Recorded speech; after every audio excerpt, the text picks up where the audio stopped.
প্রিয় দর্শক, আসসালামু আলাইকুম। আজ আমরা জানব গোসলের সময় যে 5টি ভুল করে থাকি। বাথরুমে অনেকে অনেক ধরনের ভুল করে থাকি। আজ আমি আপনাদের সামনে এমন 5টি বড় মারাত্মক ভুল তুলে ধরব যা ইসলামিক দিক থেকে একদম ঠিক নয়।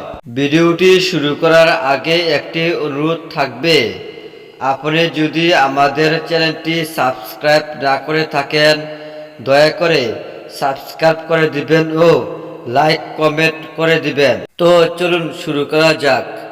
প্রথমে আমরা জেনে নিব গোসলের সুন্নাহ তরিক কি। যেহেতু বাথরুমে ঢুকে বিসমিল্লাহ পাঠ করা নিষেধ, তাই বাথরুমে প্রবেশের আগে কুলি করে নেবেন। এরপর আপনি বিসমিল্লাহির রহমানির রহিম এটি পরে বাথরুমে প্রবেশ করবেন এবং তার আগে বাথরুমে প্রবেশের দোয়াটি পড়বেন। দোয়াটি হলো আল্লাহুম্মা ইন্নী আউযু বিকা মিনাল খুবসি ওয়াল খাবাইস। মনে রাখবেন, নাপাক অবস্থায় কুলি করা ছাড়া বিসমিল্লাহ পাঠ করা বা জিকির করা মাকরুহ। অনেকের ধারণা গোসল করে কালিমা পড়ে আমাদের পাক হতে হবে, অর্থাৎ গোসল করে কালিমা না পড়া পর্যন্ত সে নাকি নাপাক থেকে পাক হবে না। এটা আসলে একটা ভুল ধারণা।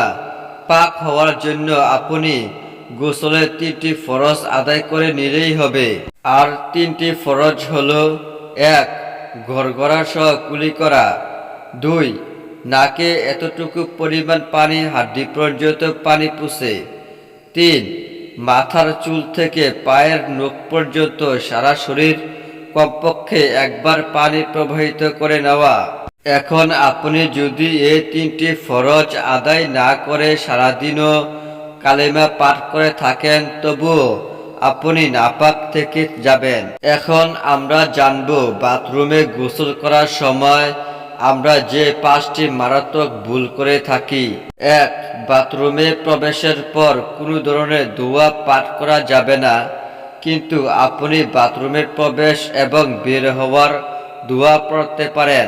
তবে সেখানে অবস্থায় করার সময় কথা বা কোনো দোয়া পাঠ করা যাবে না যতক্ষণ না সে জায়গাটা পাক হয়। কারণ মানুষ যখন সতর খোলে তখন মানুষের সাথে থাকা ফেরেশতারা লজ্জার কারণে সেখান থেকে দূরে সরে যায়, কিন্তু যখন মানুষ কথা বলতে থাকে তখন ফেরেশতারা আবার সেখানে ফিরে আসে। আর ফেরেশতারা যদি ফিরে এসে দেখে সে লোক বাথরুমে সতর খুলে অবস্থায় কথা বলছে, তখন ফেরেশতারা কষ্ট পায়। 2. সতর খোলার পর ক্যাবলার দিকে মুখ করা বা ক্যাবলার দিকে পিঠ করা উভয় অবস্থায় নাজায়েজ এবং গুনাহের কাজ। বাথরুমে সতর খোলা অবস্থায় মনে রাখবেন আপনার সামনে কিংবা পিছনে যেন ক্যাবলা না হয়। এখন আপনার বাথরুমের ঝর্ণা যদি এমন হয় যে আপনার ক্যাবলা দিকে মুখ বা পিঠ করতে হয়, তখন আপনি প্রয়োজনে বালতি পানি দিয়ে গোসল করবেন, অথবা সরাসরি ক্যাবলার দিকে না ফিরে অন্য দিক ফিরে দাঁড়াবেন। 3. গোসলের সময় আমরা সবচেয়ে যে মারাত্মক ভুলটি করে থাকি সেটি হলো আমরা আমাদের শরীর তো ঠিকমতো ধুতে করি, কিন্তু আমরা নাভির মধ্যে পানি দিতে ভুল হয়ে যায়। তাই আমাদের খেয়াল করে নাভির মধ্যে পানি দিয়ে আলতো করে ধুয়ে নিতে হবে।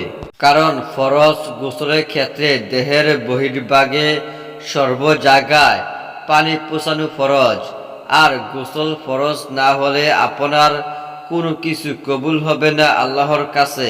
4 নম্বর, ফরজ গোসলের ক্ষেত্রে একটি পরিষ্কার এবং পাক কাপড় পরে গোসল করা উত্তম, আর সেটি সম্ভব না হলে কাপড়ে বা শরীরের কোনো স্থানে নাপাক লাগলে 3 বার ধুয়ে তা পরিষ্কার করতে হবে। 5 নম্বর, শরীরে নাপাক লাগা থাকুক বা না থাকুক উভয় অবস্থায় লজ্জাস্থান দ্রুত করতে হবে, অতঃপর উভয় হাত ভালো করে দ্রুত করে নেবেন।